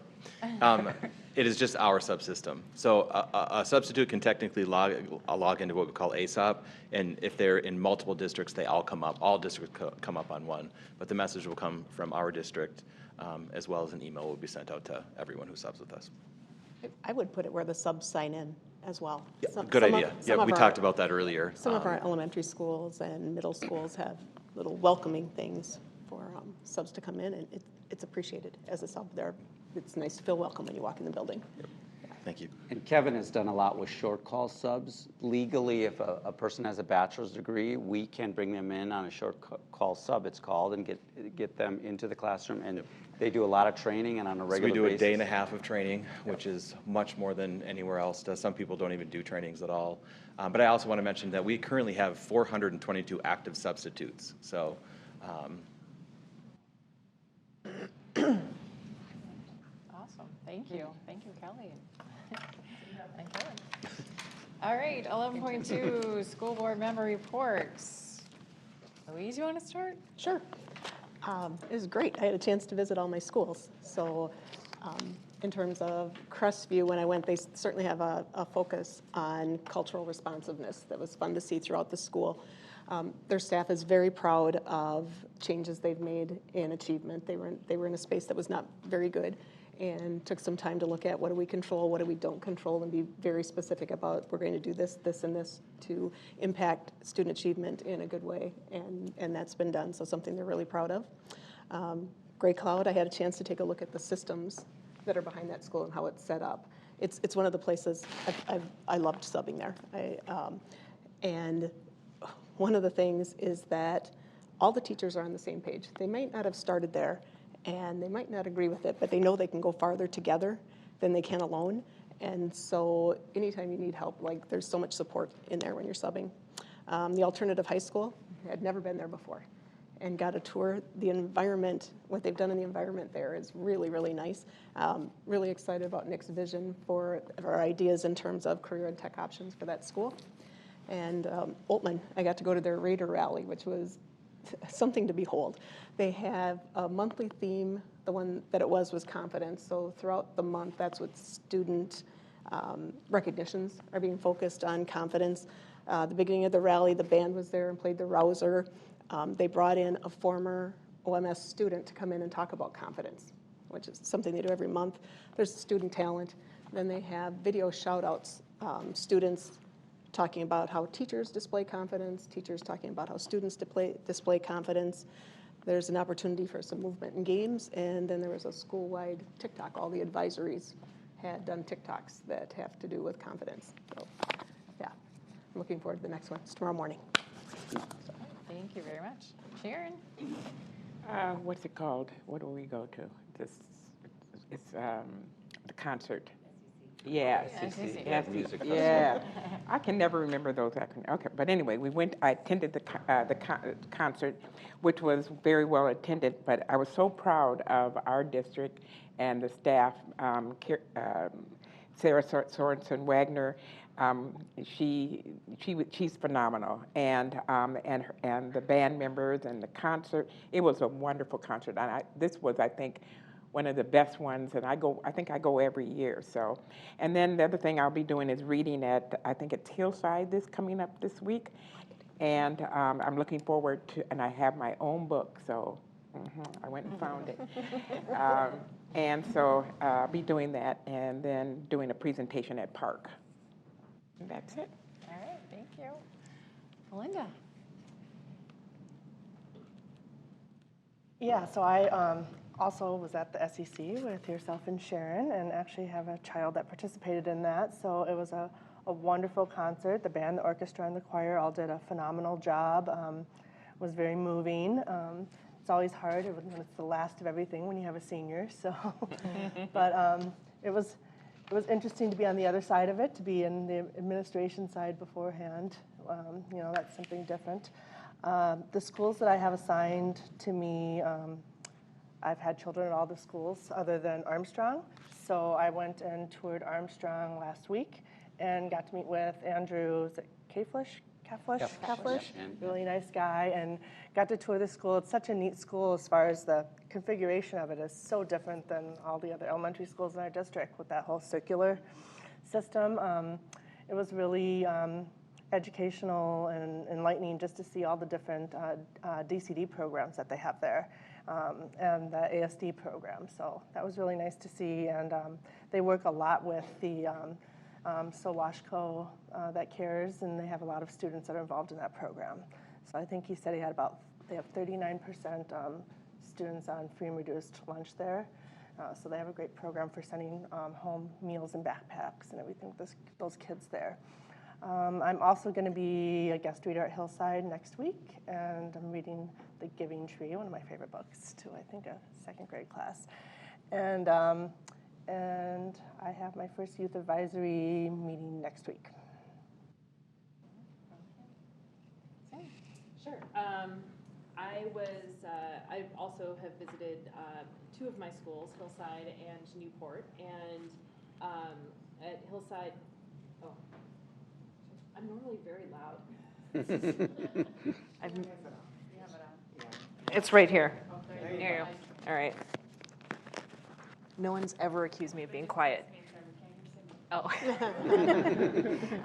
So I went to Hillside in Newport and met with the principals and some staff there, and both were really great experiences. I haven't spent any time in either of those schools before, and I was able to go to Hillside and just kind of take a tour. And my kids were in elementary at Crestview, at Nuevas when it was at Crestview, so I felt very at home at Hillside because it looked just like what I think an elementary school should look like.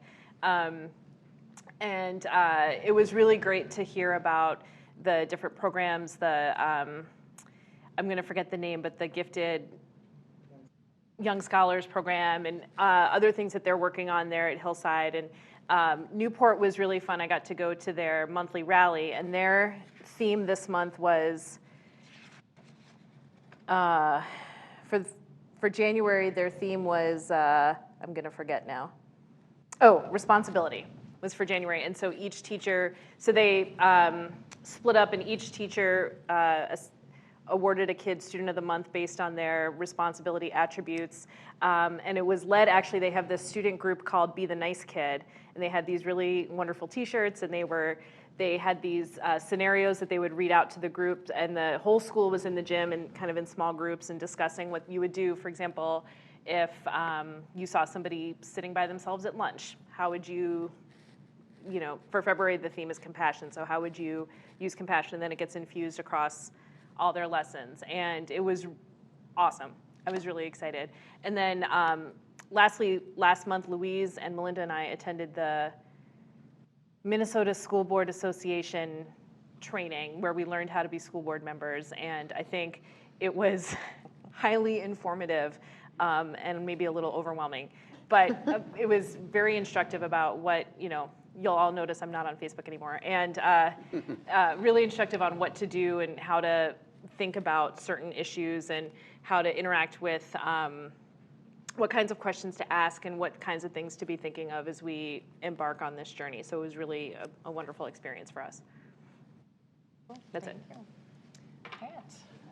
I've been busy with the legislature. I attended the Capitol with a couple of our legislators and toured.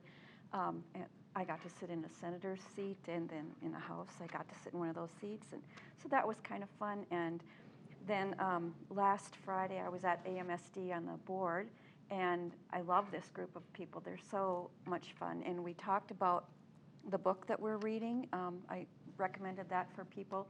They're all going to get a copy and read it. So that was exciting. I'm reading it, and I really love it. Thank you for that. That was How Not to Be a Racist. So I think that book is wonderful. Everyone should read it. And tomorrow, I'm going to the AMSD meeting with the big group, And they will have 35 legislators there, so it'll be hard to find parking. So it's going to be fun. We're going to get a preview of what's coming up in the session. So that'll be exciting. I encourage you all to look at the website. It has a ton of resources for you to look at. Keep up on what's happening, including meetings, committee meetings, like K-12 is meeting, I think, today. So I don't know what happened there, but there will be some updates on that. So a way to keep informed. And you're always welcome to attend the AMSD monthly meeting that's tomorrow. So if you ever have a chance, I can send you those dates. And Pat's our representative, and I learn so much every time we go. Oh yeah, and it's a fun group. It's really fun. Thank you. Katie? I think it was 2 weeks ago now, I attended the Special Education Parent Advisory Committee, and they kind of changed their format a little bit. It used to be more speakers just on special education, and last month's was actually more focused on the parents and different calming techniques, because when you're calm, your kids will be calm. So it was nice to, it's only an hour. I drag my husband with, since we have a child that has special needs. So I'm like, you can come with me too to this. And so we were able to learn different techniques, and she gave us different websites for us to stay calm and then for the kids to stay calm as well. And so it's a really nice time to get to share ideas with other special education parents. And I really like how they've changed the focus, not just on what you're doing for your child, but how you can take time for yourself. That was a big one too, is even like your drive to work in the morning, reflect on your day. 3 positives, always have those 3 positives every day. So come up with 3 positive things that you're either looking forward to or that you are thankful for. And really taking time to reflect on those positives, because a lot of times we think about the negative, we don't think about those positives. And it's something I really had never thought about. So now my drive home is reflecting on 3 positive things that happened at work and 3 positive things that I would like to see happen at home when I get home. So it's a great group, and I really like the change that they've done. Kind of sounds like our ECFE class. I mean, when we were learning about, you have to take care of yourself in order to be a good parent and all that. So, very cool. All right. And so I also, as was mentioned, went to the SEC, always amazing concert. Today we had our YAC on the elementary level, so we had 16 fifth graders in here, which was super awesome. And they got to help Corey with some answering some questions and participating in helping us make some decisions on their behalf on the district level. So that was very cool. Let's see. And then the other piece I guess I wanted to mention, and hopefully you all will join me and Sharon, because Sharon said she can go, is every year I go to the 916 Education Foundation Gala, and it is a fantastic event. And I should have looked it up to see how much money we get in grants, but obviously our district is a beneficiary of the grants that they provide, and obviously we use their services as well for our special ed kids and the career and tech and things of that nature. So if you are interested in going, I have the information, and hopefully we can maybe fill a table this year. So it's a lot of fun. All right. With that, 12.0 future moves. Sorry. Can we plug our also? We have our Sawashko Cares, or now it's what help me, Bob. The Education Foundation for our district is having a gala as well on the 29th. So that information can be found on our website, is on the Community App website. So we can also go to that event as well. And that'll be fun because it's a little more fancy. You can dress up and it'll be super fun. All right, thank you. Yes, I should have had that too. I've already signed up, but I don't have the stuff in hand to remind me. 12.0 future meeting dates. 12.1, Thursday, February 20th is a regular board meeting, and then March 5th is our a regular board meeting. So with that, 13.0, we're adjourned.